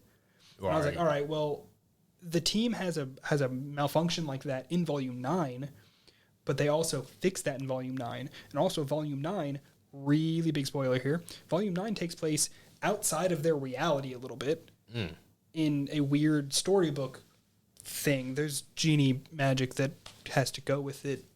Just anime stuff. Just be okay with it. It makes sense sort of in lore. But like where they're located, I believe, in this whenever it first starts, is the deserts of... I'm blanking on the name of the area. How dare you? I know. I tell people I'm terrible with names. Of all things, even things I care about. But to get over to that area, they had to get through the storybook area in Volume 9 using magic portal shit. And that would mean that the party is more... Because they do the breakdown and the reforge. They get better at the end of Volume 9, at least slightly. So like they're reacting to each other like they were in about midpoint of Volume 9, where RWBY ends up leaving the group and running away. Like, they have a full breakdown. But, like, if it happened during that, it can't, because they're not in reality. Right. If it happened before that, they weren't to that point yet. If it happened after that, they had fixed. So it just didn't line up to anything. Yeah, I get what that means, and I get the frustration behind that, too, because... You know, when it comes to anime, I have to relate everything to Dragon Ball Z because that's what I know. But wow, all right. Yeah, I'm just messing with you. Yeah, I'm one of those. Yeah, I've seen other animes. All right, but would Goku beat Superman? I mean, truth be told, no. But first off, they wouldn't really fight that hard. Yeah, they wouldn't fight that, and also it's kind of a moot point because they're the same character. In a lot of ways, they are the same character. Not in like the nitty gritty, but like they have the same role.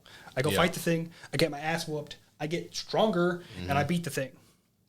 Yeah, the common denominator is like, I think Death Battle touched on this, but Goku constantly reaches his limits, and then he finds a way to overcome those. Whereas Superman, power levels are so bullshit.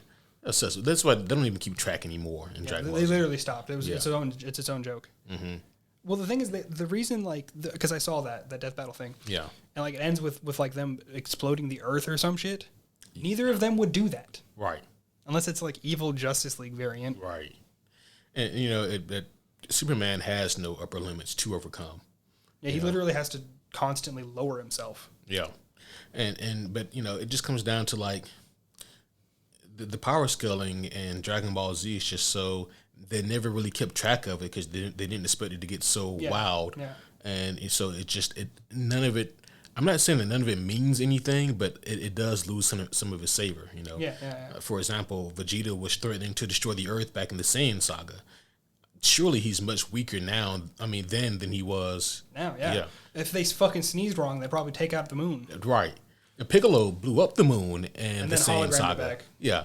Whatever. And so, like, if Piccolo can blow up the moon, that's however many miles away. You know, just by going. Ah! Yeah. Then I mean, what the fuck is a power level when you know?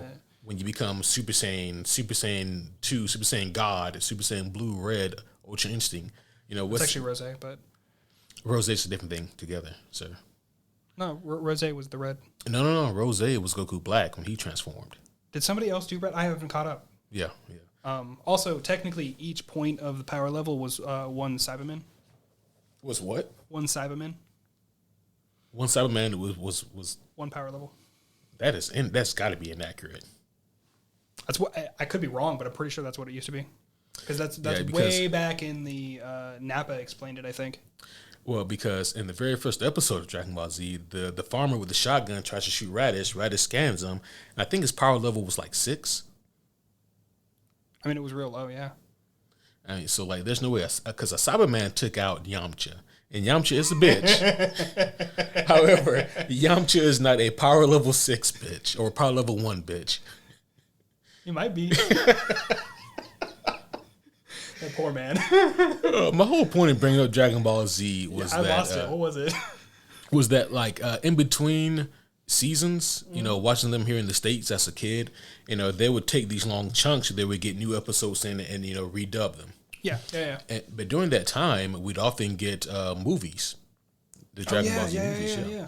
And so we get like World's Strongest or Tree of Might, you know, and what these movies were, obviously they were filler. Technically, they were non-canon also, but you knew exactly where in the canon these stories were. First of all, we never got any movies that took place outside of the canon where we were currently in the story. It was always before it. Yeah, always. So like with the Tree of Might, that clearly takes place somewhere around the Saiyan saga when Goku was alive, you know, and so like you know where to place this story at. There's one exception I could think of, and that's actually with One Piece. The One Piece Red movie, technically, it's not canon. Mm-hmm. Parts of it are slightly canon, but it took place where they currently are in One Piece, especially when it came out. They actually had episodes were pseudo filler that led up to the movie. That's the only instance even previously in One Piece, it was always before. Yeah. And this one just throws that whole thing out the window. Yeah. The more I think about this movie, the more it kind of frustrates me, you know? You know, we get... 5 still looking good to you? Listen, just for, like, clarification's sake, I gave, like, the first Captain Marvel movie a 5. You know, like... I like that movie more. I mean, that movie has stuff in it. Yeah, you know. I liked it more still. It's hard for me to really compare the two because, you know, you're more of a fan of that home base than I am. Yeah. I don't know much about it, so I was like, yeah, cool, fun things, yeah. Mm-hmm. Whereas this has me invested in it. I've watched 9 seasons of this. Yeah, I've watched. You should most be mad. of the actually, I've watched RWBY. Mm-hmm. I have known about and watched it from first trailer of 4 trailers before it came out. Yeah. So I'm from the start. You from the start. Yeah. Now, I didn't watch that trailer on drop. Right. But when I watched it, they didn't have the second trailer out. And don't get me wrong, I did forget about them a little bit. I didn't like mark on my calendar when the next trailer was dropping. But I think I watched 1, and then I watched 2 and 3 together because I had forgotten about it and missed the second drop. And then I waited for 4. And then whenever the actual show came out, I watched that episode. I've watched almost all of RWBY episode to episode on drop. That's impressive as fuck, you know? And so I can definitely understand your investment in this, which makes it even more... It's got to be so frustrating for you to see that there's this subset of people online who are like, this is amazing. Like, this is amazing. I'm yeah. like, it's not. Right. But you're allowed to believe that. Yeah, you are allowed to have your feelings. If you love this, then sure. But I'm going to have feelings about those feelings. Well, that's the beauty of having a podcast. You can thoroughly explain why something is shit to you, you know. Yeah, I thought that they really, really wanted to get deep, and they just ended up getting lost in the weeds. So, like with the Kilgore and Arthur thing, so they did such a shit job of explaining their plan. Any of it. Yeah, but that's the frustrating part, right? They did such a bad job of explaining their plan or any of it, but they spent so much time expositing. Yeah. And how can you exposit that much? Of nothing. Yeah, and still be confusing. And I mean, we actually talked. I talked more during this movie than I think I've talked during almost any movie, because I feel like I needed to do that to get through it. Because otherwise you would have just seen me be grumpy the whole time next to you. Which is weird. I do not normally get like that, even with like stuff I really get. Like the first one, I didn't react like that to the first one. Yeah. But like the fact that Kilgore was somehow the one that, and I could be misremembering this, but I'm fairly sure they said it, that Kilgore created the portal across to the Remnant, the RWBY universe. They didn't say anything else past just saying that, and then he got over there and got stuck in their cyberspace. Digital realm or whatever. I think he said cyberspace. Yeah. But like, which is also weird because like, I mean, granted, he would have been stuck in like Atlas, which sort of explains things. But like, if he was stuck in Atlas, that's a lot of tech. He easily could have just like Ultroned it real quick and taken over some of those robots we saw in this one. Because those are all just robots. Yeah. And then, like, they really got Arthur. They got Arthur pretty close. They probably exaggerated it slightly. But he's really, really smart. He's a genius. But he's also kind of a dumbass. And it's because he just thinks he's so smart. Yeah. And that part did come across, you know. They made that come across real clear. Yeah. Yeah.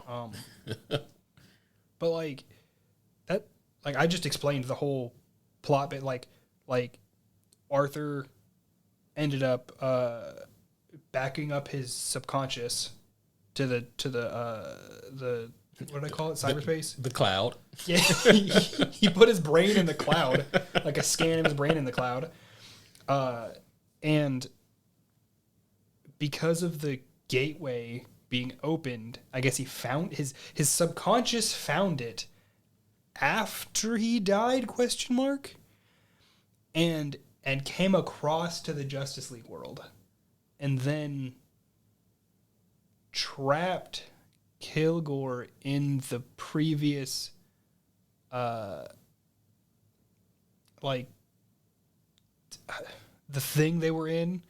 I don't know if it's Holotrap or the simulation they were in the first one, which also I didn't realize that like there was just no beef between them for that. I guess, right? I mean, well, there sort of was, but like it was like I was stuck over there, and he was like, "Oh, well, you fucked up the program." That was it. Yeah, it was. Yeah, it made them both look like incompetent dumbasses. Oh yeah. I mean, they really just got Three Stooges for their end result. You know what I mean? Like just kind of tricked them into. I don't know about Kilgore, but Arthur was actually like one of the harder villains for them to beat. Not because of his like physical, because he was smart like that. Yeah. He controlled the whole cities because he could just hack into everything. And like he was defeated, but he was defeated because he thought he was like he overestimated himself and underestimated others. But this didn't even really portray that well. He just threw a fit. Yeah. And then got his ass beat. Yeah, and he got the shit kicked out of him. Yeah. That one punch was great. Yeah, that was a great punch. Just right across the chest. This didn't really. Like, the resolution to me didn't make a whole lot of sense. Like, they wanted to do the whole thing where Kilgore is going to double-cross Arthur, but then, like, 2 minutes later, he doesn't. And like, it was actually sort of a trap, but it didn't really set it up right to be one. Yeah. And then, like, if we're being honest, man, to a degree, I almost feel like the Justice League didn't even need to be here for any of this. I mean, so, like, what was the point of having those 3 random villains? Mirror Master, Killer Croc, and whoever Weather else. Wizard. Weather Wizard. Yeah, what was the Which, point ironically, I think Weather Wizard was brought up at the... No, it wasn't. Wasn't it this one, but it was one of the other ones where we had like 4 members. Weather Wizard was one of the questions we thought up for one of the trivias. Oh, yeah. That's it's right. just ironic that it is. Not super long after that, Weather Wizard popped up again in an actual thing. Hey, I know that guy now. Yeah. And I was like, oh, him. Yeah, so that was weird. Seeing Black Canary, when she showed up, I was like, okay, so we're going to get something cool with her. No. I mean, literally, she yelled at some things, was immediately yelled at back. Yeah, it's like every time she used her canary cry, it was to no effect. Yeah. Which, don't get me wrong, that was me saying, oh, she yelled at some things. Like, normally, that's not like that. That's like, I know. Mm-hmm. That normally when she does that, shit gets fucked up. Yeah. But so, okay, here's another issue I have with it. Yes, the Grimm can evolve, sort of. But it's not the Grimm that's made already can evolve. I mean, granted, yes, technically, as they age, they change. Like, that's why I said the elephant ones. Mm-hmm. I think they're called the Nevermores. I can't, that's going to bug me. But they're older. They're extremely old. They're actually smarter. So, like, they won't attack randomly on humans because they know that if they attack some random human, more humans will show up and they'll have to just defend themselves more. What they do instead is they wait for a like big wave of other Grimm who are dumber to come through and attack things. And then they come in afterwards like, yeah, fuck yeah. Right. And like, so while they can sort of evolve, that's kind of a weird plot hole in the RWBY thing because they're also just created. So you can kind of just create one at a different stage. Oh, that's where that goo is. That goo stuff is actually accurate. It can just create whatever. But like, they don't. And I know that he's like changing it through some weird programming connection to the goo stuff, and it doesn't make sense to me. They may have answered this, not to cut you off, but did they ever explain how Team RWBY or Team Justice League got put in the situation they were in the first place? Like, they both wake up in those individual, simulation chairs or whatever. I think they gave you the parts to kind of sort of explain it. And I think it was that like, I think because Kilgore made the gateway across, Arthur helped him, I guess, hack into each of their pre-made training things, which is extra weird because I've never seen RWBY use those. And I don't think you said that Justice League ever used theirs. Never seen that, yeah. And it looked like they just willingly sat in them. Right. And so both teams from different universes have similar training protocols, and even though in reality I think they actually have different training ones where like the one we saw RWBY and Superman train in, they had something more similar to that over in RWBY. Not plug yourself into VR to train. So they both happen to do it at the same time, right? And then get ported over to like a weird middle ground program. Yeah, so when I say this movie is contrived, that's what I mean. Like, and that was one of the answers I was hoping they would kind of give us. Anything on? But no, they just kind of brushed past that. I had to piece that together pretty hard. Yeah. Well, this whole movie's kind of piecemeal, like everything here is so forced to make sense. Yeah. Whereas in the first one, while there were some oddities, like we mentioned before, but they would explain why certain things were that way for the most part. All right, this has enough of a gray area. Yeah. And the second one might explain it, so we'll give it that. But like the second one didn't. The second one just it really just dropped the ball and looked at the ball for a while. And let it roll into the street. Damn, look at that guy. But looking at like all the reviews online, that for me they're even frustrating to look at because I'm like, what fucking movie did you guys watch? Yeah. But one thing that's been constant is that, and I'm not trying to pick on anyone. I'm not trying to call anyone a casual. I mean, there's nothing wrong with being a casual, but they just seem to be so enthralled by the action set pieces. So I'm gonna be honest though. Yeah. the action wasn't even as good. So I've watched some Justice League, and I've watched a lot of RWBY. The action in both of those, I feel like, are better. Yeah, for sure. Separately than this is. Yeah, because except for that one punch. Yeah, except for that one. That one punch was, that was good. That was a good. That was a left cross. Looked like it was a left cross. So to explain the one we're specifically talking about, after Arthur's got his weird forearm body that he never uses, like 4 arms, not like forearm. Yeah, 4 individual arms. He has a body that looks like a forearm. Yeah. He like does some stupid like ha ha ha I'm a villain blah blah blah thing. We have a really good close up of his face, and then RWBY shows up and just left hooks him right across the chin, and he just drops for a second. Oh, it was great. Yeah. That was a great hit. Now, all right, so that actually segues into something that what the hell did the three side villains even do? Oh, the same thing Black Canary did, which is fuck all and nothing. Nothing. I mean, honestly, same thing that most of the Justice League did. Like they used Cyborg again as a plot device. He also still came across as a fucking idiot. Yeah, he was real dumb. Yeah, real fucking dumb. Which is bad, 'cause I do like Cyborg. Imagine putting your hand on the stove and being like, "Fuck, that hurts." And you look at your hand and you look at the stove and you do it again. But you say you have to. Right. Like, I gotta do this again. I have to do this to. It was still hot. Yeah. The more I do this, the more I can suction the heat from the stove. That way, no one else has to worry about this pain. Maybe if I touch more burners. Yeah, that's what. At the same time. At the same time.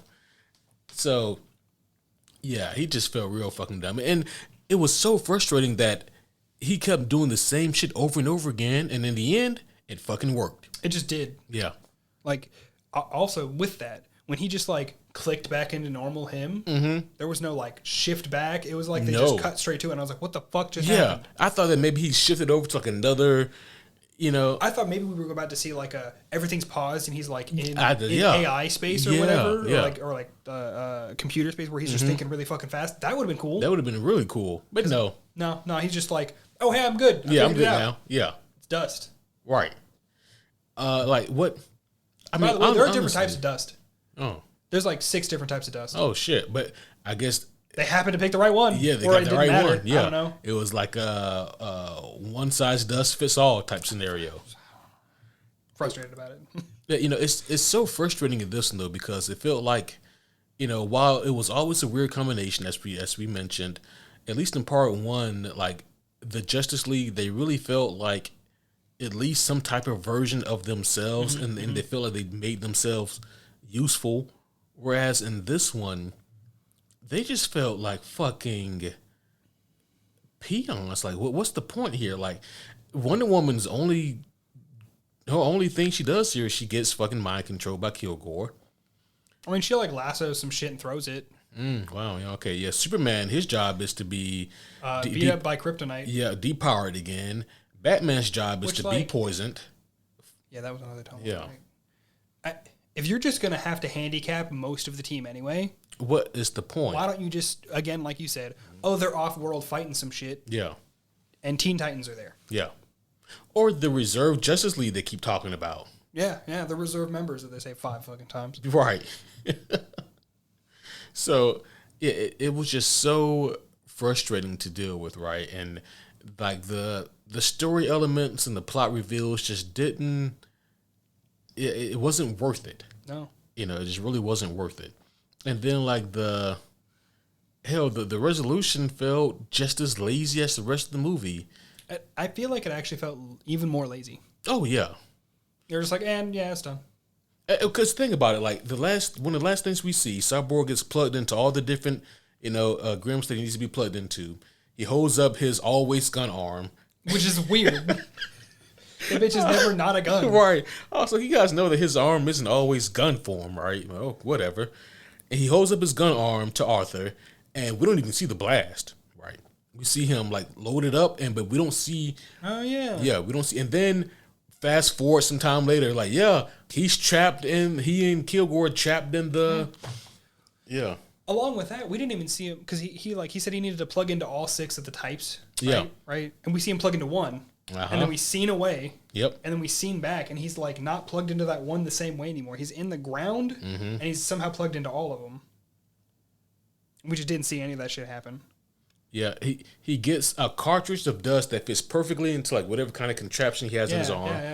And then and so also, sorry, I didn't mean to cut you off really, but like speaking of the scene change stuff, I really feel like they either piggybacked off of the pre-made designs from the first one to save on money, or they just were trying to lean on like, I don't know about nostalgia or I don't know what, but correct me if I'm wrong on this, but I feel like the number of times that they just randomly changed scenes in movie, like physically, when they were on that hollow point thing, was weird and unnecessary.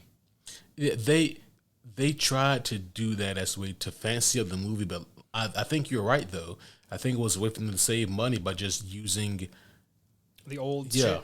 Because I swear, for one part of that fight scene when Wonder Woman was taken over, they took us back to the very first place where Superman lands at the beginning of the first movie. Yep. It was the woods. Exact same. They brought him to the woods. They brought him to Weiss's house. They brought him to the arena. They brought him to... there was like 2 or 3 more. There were so many that I lost track of them. They were all RWBY related stuff. And I was like, "What? This doesn't make. Why is this changing every 5 seconds?" Yeah, and this movie, and hell, what I'm about to say apparently fucking worked on a lot of people. But in the third act, it really just tries to distract you with this form of razzle dazzle and action set pieces. I'll be honest, didn't do anything for me. Me either, because like I'm an action aficionado. I love action. Me too. But if it doesn't mean anything, and if it's just stuff, it's just stuff. Yeah, just like, meaningless stuff. And like I love all the John Wick movies. Those are like 90% action. Yeah. But there's a reason for what he's doing though, and there's an objective. Yeah, he's at least going somewhere. Yeah, he's going. Yeah. I legitimately feel like this is a weird, like we're seeing a side scene and the real plot's happening next to us, and we're just watching the side characters do shit. Yeah. And then sometimes we don't even get to see them do the shit. We get to fast forward and hear them talk about how they did this shit. It's like, oh yeah, we did that back there. Like, fucking, did we hit fast forward? Right. Did we skip a scene? What's happening? Because I'm like, okay, so we're led to believe that when Cyborg blasted Kilgore Arthur, right, allegedly, that it didn't obliterate him, but it teleported them into this digital pocket where they can't escape. They were already in a hollow trap. Yeah. Which even Kilgore was like, "Are you guys stupid? This is where I'm the strongest." Mm-hmm. And then he just did a better code. Yeah. He just made a better code. Right. So their initial plan to go there in the first place, excuse my language, was kind of fucking retarded. Yeah.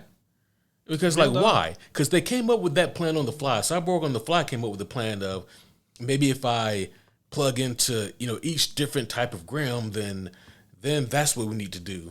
I'll get the code for all of it. Yeah. But before that, their plan was to let's take them to the hollow, what's it called?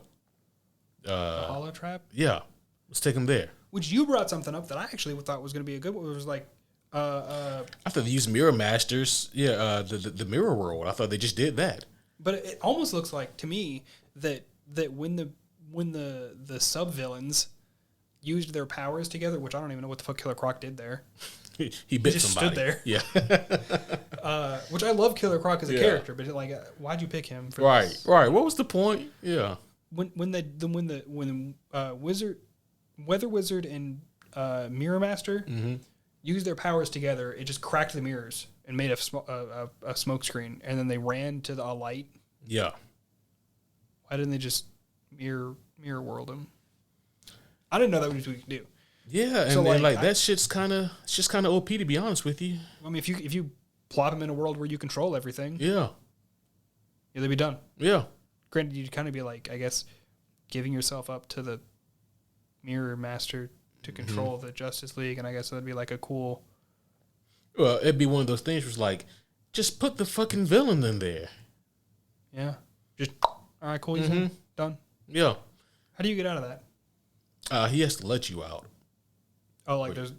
Or you have to, find like the correct mirror and try to coerce him to get you out. So like if he tossed like Superman in there, Yeah, like Superman. Well, first of all, good fucking luck tossing Superman anywhere. You're right. Be like, all right. Can you give me something, man? At least wiggle a little, like make me feel a little better about this. Right. But yeah, it's usually about like finding the right reflection in this mirror world where Mirror Master might, where he might show up at, and then like you can either fucking grab him, at that right moment and try to get out. But other than that, you're gonna have a hard fucking time. Yeah, but instead, let's put them in cyberspace where they're both strongest. Yeah, where they're both strong as shit. Yeah, so I don't. I just don't get it. Yeah, me either. And I don't think the people or person who wrote this really gets it either. Which, if the same person wrote the first and the second one, what happened? I don't know. I do not know. And that makes it even worse, right? Because, again, at the end of the first movie, we said, this is probably about as good as a movie like this can get. Yeah. And we were right. We were. I'm not happy about that, but we were. Yeah. I almost wonder if they either rushed this second half or if they just, like, took bits of it out. It feels like a combination of all of that, Like, it feels like they had like general plot points in mind that they wanted to do. Okay. And by general plot points, I mean, they were like, we want the Justice League and the RWBY role for the first movie. And then in the second role, we want the RWBY. It. Yeah. Yeah. But then they were like, oh, well, maybe not fully that swap. Mm-hmm. Also, like the romantic undertones, and they should have never been done in the first movie because now they were harder to ignore in the second one. And I really hope it might just be us looking into it wrong, but I feel like it's not. Yeah, because like there are definitely scenes where characters stand a little too close to each other, and then they pause on it, right? Like, and then they like scoot apart real quick. Yeah, one in particular for this one was when Batman came out. And Weiss, like like, dude, you're like, how old's Batman in this? Supposed to be? Who knows? He looks old as hell. Yeah. I mean, like typically, I would say on average 30 to 35. She's like 17. That's not good. It's not cool, Bats. You have Robins older than that. Yeah. Plural. Right. So like I could honestly, I can't even really justify it from her end either. Because like she specifically does not like even the one person she started to like. Why were they aged up when they came through the portal? Because I want to say it was just because they was it because of the time dilation? Because they did mention that time works differently. Yeah, but I'm frustrated about that too. Because of course time would work differently. Yeah. They're not connected in the slightest. Right. So yes. Yeah, different placements of the sun, different sizes of the world. Yeah. Because like in all of the multiverses, they're still Earth. Mm-hmm. This isn't Earth. Right. There were literally two gods. I don't know if I went into this on the front. There were literally two gods that made this planet. There were brothers. One was light, one was dark. Not good and evil. They were just light and dark. Mm-hmm. One made the grim. He liked chaos. The other one liked life. Whatever. Together they made all the shit. That's Remnant. That shit doesn't happen over on Earth. No. Also, the one of them can turn into a dragon. Cause they're like silhouette-y. They're not really like people. Oh, yeah. One can turn into a dragon. One's like a weird, fucking creepy, gross thing. I do like both the characters. They got mad at one of the characters, one of the bad guys, and they shot up through the fucking sky and broke the moon. That's why the moon. If you ever see the pictures of it, the moon's like broken across. It's huge spoilers again, but because one of them fucking went through the bitch. And they're probably gonna show back up in like volume 10. But like what part of that sounds like Earth? None of it. But I feel like they only did that so they could come up with an excuse for why the RWBY characters were now aged up. Yeah. To make it less creepy. It's like, but this whole thing could have been avoided though, because you didn't have to de-age the Justice League in the first one. You didn't have to use the Justice League in the first one. Yeah, because I'm fine if you want to bring in the Teen Titans, and then 100%. If you want to spark up some will they, won't they, Sure. They're at least age They're, in the right area. they're in the same age range. Or even, isn't there a Young Justice? Yeah, same thing. Yeah, use them. Yeah. Just don't be creepy about it. Just, yeah. But when you have... And you know what? I can't say that it's just us because of Jessica at the start of this movie. She was entirely too excited about John. She was, yeah. And it wasn't like a, Like, oh, my friend. Yeah. Nah, bro, that was weird. That was a little weird. Right. And, like, you could maybe argue, oh, well, he helped her out through, like, trauma shit. Like, I've got trauma shit friends. Mm-hmm. I don't react like that. Right. That's just creepy. It is. And that shit, it doesn't work. And now, you mentioned this off mic too. And it's probably going to be a thing. There's going to be some Rule 34 shit out there. There's probably already. Granted, there already was. That's true. But, like, you're going to age up the character pseudo-canonically. Like, and speaking of the aging up, and I'm avoiding the other half of that, their outfits. Their outfits were weird. Like, half their outfits were really, really weird. The other half were kind of cool looking. It was like they wanted to make them look, just like with the first one, they wanted to make the outfits look both RWBY-esque and superhero-esque. I feel like they missed the mark on a lot of it. Yeah, they did. Same thing, actually, with the first one. Like, because, like... I mean, really, Batman suffered the most in that first one. He really did. Yeah. And the same thing with the personality thing at the start. Yeah. His personality was way off at the start. Right. And it's like, is this because he's younger? But then they went on to say that, like, aren't their minds still the older? same? Yeah. And granted, they'd be, like, affected slightly by hormones, but, like, that's... Right. They all went through puberty once. Like, yeah, and then also it's like, how does that... Not to get too lost in the weeds, but Diana's like 5,000 years old. So how exactly does that track? Damn, how much back would you go? Right. But, like... So the outfits, that's what I was going on about. Like, Ruby's outfit, I actually didn't mind. She looks like a weird Tracer ninja thing. Like Tracer from Overwatch ninja. Oh, yeah. Thing. I didn't really like her hair at first, but it grew on me a little bit. But oh, it grew on her, actually. Shut up. And Yang's outfit was cool. I don't know what they were really going for in the style. They're going for a lot of titties, look like. They were. Which, granted, that character, not as much in the show, but, like, out of the four of them, that character is the more voluptuous, I think is the right term for it. But again, like, it's a kid. I don't look at it like right. that. Most of the time I'm looking at her hair. That's a big thing of her character. Oh. If you hurt her hair, she's going to beat the fuck out of you. Like, when Kilgore took her over and she started just beating the shit out of people like that. Yeah. Oof. Yeah. Yeah. Don't fuck with her.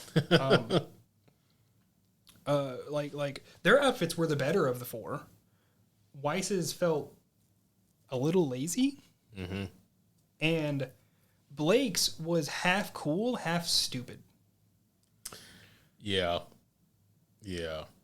What the fuck was that mask? I knew you were going to bring up the mask. What the fuck was that mask? I feel like they were like, oh, well, someone has to wear a mask. Well, then make it at least a mask. And yeah, it's like, what's the purpose of that mask? That's even worse than a Robin mask. Yeah, at least give her a Robin mask. Yeah, because at least a Domino mask hides like a portion something. Yeah. But that's this just is like a ring. Yeah, that's like if you take like the plastic wrapping on a 6-pack, just plop that bitch on your. No one will ever know. No one will realize it's me, motherfucker. You're not from this universe. No one's gonna know it's you anyway. Right. Yeah. We already picked on this movie for like its lack of people. I'm like, who are the Justice League protecting the world from? I mean, like you saw a kid. Yeah, and by the way, Killer Croc ran after that kid. We never saw the kid. Oh God, we did joke about the fact that he eats people. That kid got ate. That kid got eaten. They didn't check on the kid at all. No, didn't even bother choking the poor kid.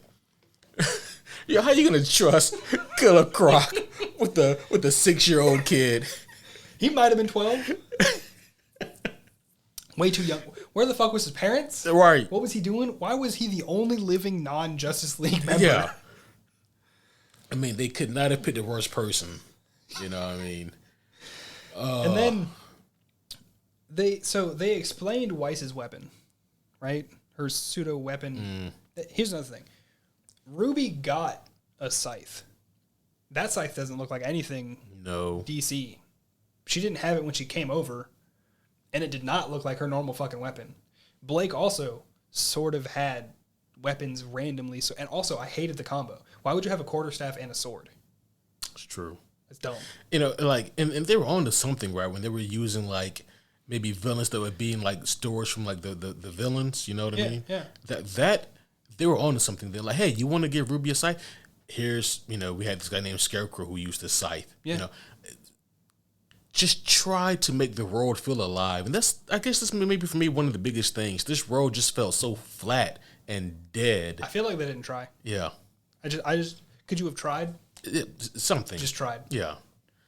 Yeah. So I don't know, man. Like on every front, this movie, I don't even think they really give a full effort, but apparently that lack of effort was enough for a lot of people. You know what's wild?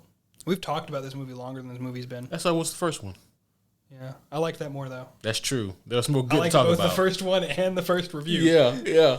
I feel bad because I literally don't think I have like a solid good point on this. I was waiting for the good to come into this movie, but man, it just got worse. Yeah. Poor characterization, at least from my perspective. Same. They try to force in the emotional beats, but they don't hit the same in this one either. They have no build up. Yeah. They just do emotional and then okay, we're cool, we're good on this. Mm-hmm. Like so the thing I alluded to before, the PTSD thing. Yeah. The you don't really get over it part. Loved that one line. Yeah. But then they immediately just got over it. Immediately, right? And so like unless some more shit happened off screen that we didn't see.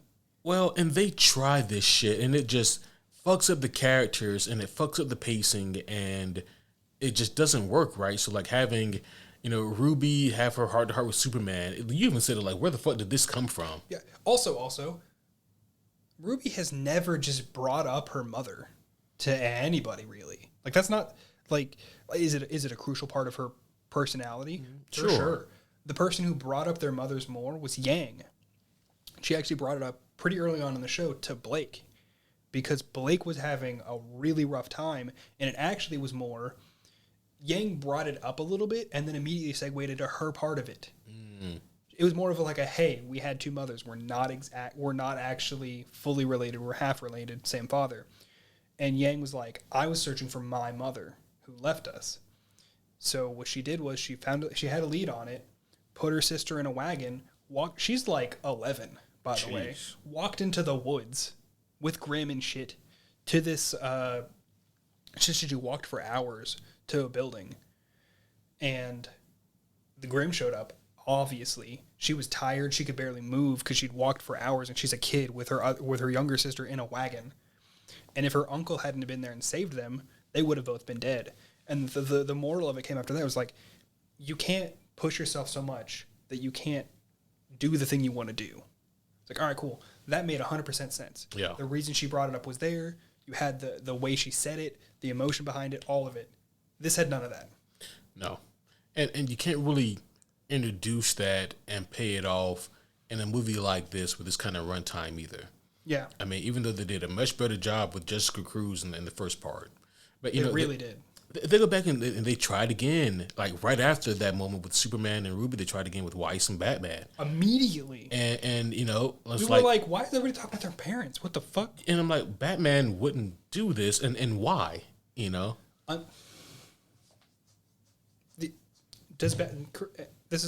asking this one. Does Batman open up more to his possible romantic partners? Because I know he has like one or two. I know he has a kid with fucking one of them. Oh, well, that's definitely a toxic relationship with his baby mama. I didn't say it was a good relationship. Even I know that shit wasn't good. I just, a possible romantic partner, does he open up to them more? So, technically, I will say yes. That just alludes more to a weird, creepy relationship between him and Weiss. And I was afraid you were going there, yeah. I don't like it. Me either. It's bad. It's lazy writing and it's bad. Oh, yeah. And then I don't like the fact that, like, because we're led to believe also that, like, Superman specifically in a few scenes earlier said, all right, team, let's go get some rest and come back tomorrow morning. We see Weiss and Batman together, right? Mm-hmm. Presumably overnight. And then when everyone reconvenes this the next morning, Weiss and Batman just coming out. Come in the room together. They also have a weird... I brought this one up too. Like the way Vixen said, it looks like Flash finally decided to get some rest. It had a weird tint to it to me. Yeah. And the person he walked off with was Yang. Huh. Yeah. I mean, canonically she's bi, but like that's still weird and not good. Fastest man alive. Okay. You know, I don't have a whole lot more to say about this movie. Do you have anything else? I'm like you hoping for the good to happen in the movie. I was trying to like work all this bad out and maybe I'd find a good little nugget in there. No, that too just feels more solid. In a weird way, I would rather the first one have been just as bad as this one. We wouldn't have had our hopes up. Yeah. Yeah. Mm-hmm. We tried not to. Yeah. You're right. You know, I tried to go in with the same expectations, but instead that resulted in me expecting the same level of quality. I think you're right. Bare minimum, you know. I think you're right. And, yeah, you know, hey, they can't all be winners, you know. No, they can try, though. They can try. They didn't, but, they really didn't. Yeah. Well, you know, it is Halloween night, and, you know, there's still people out there to go traumatize, you know, and so that way we don't have to be traumatized alone after having seen this movie. That makes you feel a little better. Yeah. See? Well, that's all I got for this one, you know, and I know there's not a whole lot of good that was said about this movie because, well, look at the movie. Yeah. My favorite part was that punch. That was probably my favorite part too, right? I think there was like a joke or one or two one-liners that hit. And even at the moment, we were like, that's probably going to be like one of the best parts in this movie. Yep. And when a one-liner is like your favorite part of the movie, that's not a good sign. Not a good sign. Yeah. So with that being said, guys, if you have seen this movie, I'm sorry. Yeah. Our sincerest apologies. And let me know, are we wrong? Are Dylan and I, are we wrong in our approach? Are we missing something that you guys like? I would legitimately love to hear you try to explain it. I will try my best to listen. I will not be like gatekeeping. Yeah. I hate gatekeepy stuff. Right. I'm not mad that they tried to make this movie, the first or the second one. I still question why, but feel free. I mean, I'm not going to check your comments, but like, let me know if they managed to talk you into some things. Yeah, I'll keep you in the loop. But, you know, I got to say, I got a feeling that, like, my core fan base is probably like, I checked out after the first one. So why'd you even watch the second one? Like, I know you committed yourself, but, like, did you have to? They will probably listen. I think, honestly, most of the fan base for this podcast have not seen either movies. But they will listen to both reviews just to see what it's all about. I hope they enjoyed this one more than I did. Which the review I didn't mind. Right. It's the process to get to the review. That's always the hard part. Well, Dylan, my friend, thank you again for joining me on this wild adventure. No problem. And you know, the good thing about this adventure is that it's over. It is done. However, if you ever find more weird anime. Oh no, we already discussed this. We have to do Batman Ninja. That's right. Right. Yeah. That's probably gonna be better than this. It's gotta be. It's gotta be. I don't know about how much, but I'll take it. Okay. Yeah. So Batman Ninja. That's been one that's been on my docket for a few years now. I think it's kind of been on mine for a while too. I've been like, I'll watch that one day and I'll just put it back on the shelf. Yeah. I don't own it. That's the metaphorical shelf. Yeah. But so yeah, we'll make some time to do that one, and yeah, you know, it's got to be better than this, right? If it's not, I'll be shocked. I'm gonna be honest. You know what? I might stand up in the middle of it and leave if it was worse than this. You know, I get it. You know, that wouldn't be the first time, right? Like Oz was this close to leaving during the 1990 Captain America movie. He felt sincerely hurt that I got him to sit down and watch that movie with me. He got up and was this close. I feel like I'm less emotional than him, though. That's true. I feel like to get me to this point, even I didn't think you would. You did. Yeah. We actually both agreed to this. Oh yeah. There was no coercing. There was no strong arming. We were both just like, yeah, we'll do it. It would be evil if I had seen this movie already and was like, Dylan, come over. Come watch this. Yeah. You know what? You're shifty. I don't think you'd do that to me. You think I would watch that twice? Exactly. Okay. Well, that's enough malarkey for tonight. Yeah, we hit 2 hour mark. We did. That's when you know it's time. But especially on the movie that's almost half the slate. Yeah. But homies, thank you guys again for listening again. Hopefully you guys enjoyed this more than we enjoyed the process of watching said movie. Yep. But it's also a fun time reviewing it. Dylan, my friend, thank you again for joining me here. Literally, there is no one else that I could or would do this with. Yeah. The only other people that I could think could would be either Kay or Billy, actually. Oh. Because he's also current on RWBY, but he works a lot, so. Yeah. Understood. Well, we'll be back again soon, homies. But until then, my name is Superhero Homie Q. And I'm Superhero Homie Dylan. Till next time.